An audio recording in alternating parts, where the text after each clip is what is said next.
السلام علیکم ورحمت الله وبرکاته. ملګرو خدای وکړي ستاسې به ټول ښه او جوړ یاست. ملګرو د نن په دغه ویډیو کې به زه تاسو ته د مسنجر دوه هغه پټ شیان دروښیم چې تاسو ته به نه وي معلوم.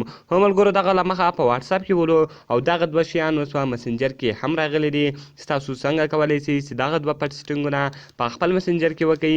یعنې که هر سړي ته دغه دوه سټینګ ور معلوم وي هغه ته به په مسنجر کې ډېره اساني وي. نو ملګرو دغه ویډیو له موږ سره تر پایه وګورئ. په دغه ویډیو کې به زه تاسو ته دغه طریقه درښیم. زه د ویډیو په طرف ویډیو شروع کوو. ملګرو تر ویډیو شروع کولو مخکې چېرته تاسو ویډیو لایک کړې نه وي مهرباني سره وکړئ زموږ ویډیو لایک کړئ او د هغه رقم یې له خپلو ملګرو سره شیر کړئ او د هغه رقم نورو ښایسته ښایسته ویډیوګانو لپاره زموږ چینل سبسکرایب کړئ ځکه په دغه چینل کې موږ ستاسو لپاره هر ورځ د هغه رقم ښایسته ښایسته ویډیوې اپلوډوو.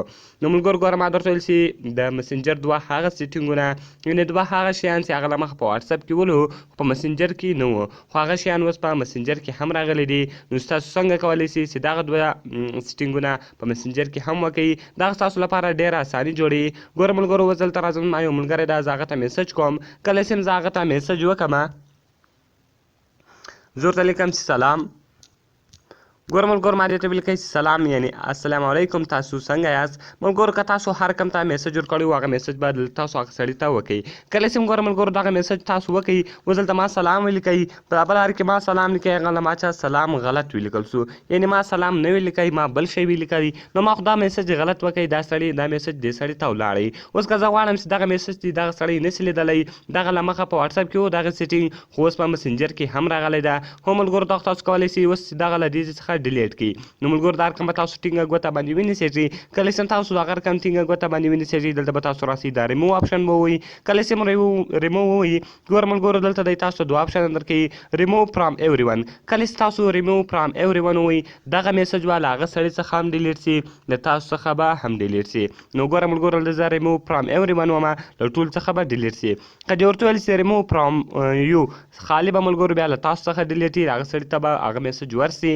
نو دلته به تاسو ملګرو ریموو فرام ایوری ون ووایي او دغه رقم به تاسو ریموو کړئ. نو ملګرو کله چې له تاسو څخه دغه رقم ته میسج غلط سي اوس که تاسو غواړئ چې دا د هغه سړی نسي لیدلی نو دا رقم تاسو کولی سئ چې هغه میسج ډیلیټ کړئ او دغه رقم ګوره ملګرو اوس دغه رقم زما ملګری دا ماته ګوره میسجان کړي دي.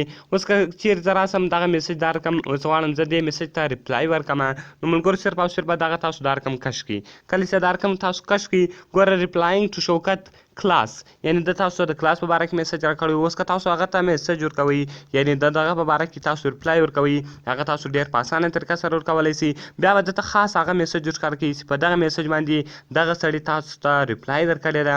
نو دغه دوه سیټینګ ولو په مسنجر کې دي.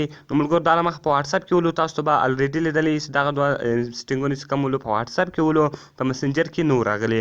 نو ملګرو دغه اوس په مسنجر کې هم راغلي دي. خدای دې وکړي چې دغه سیټینګونه به ستاسو خوښ شوي وي او کوم دغه رقم دا سیټینګونه خوښ کوم ویډیو خوښ شوي ویډیو د سره لایک کړئ له خپل ملګرو سره شیر کړئ او که تاسې هرې ویډیو ته ضرورت لرئ موږ ته لاندې په کمنټس کې ووایاست تر څو موږ هغه ویډیو ستاسو لپاره جوړ کړو. نو ملګرو ملاویږو په نورو ښایسته ښایسته ویډیوګانو کې د خدای په امان.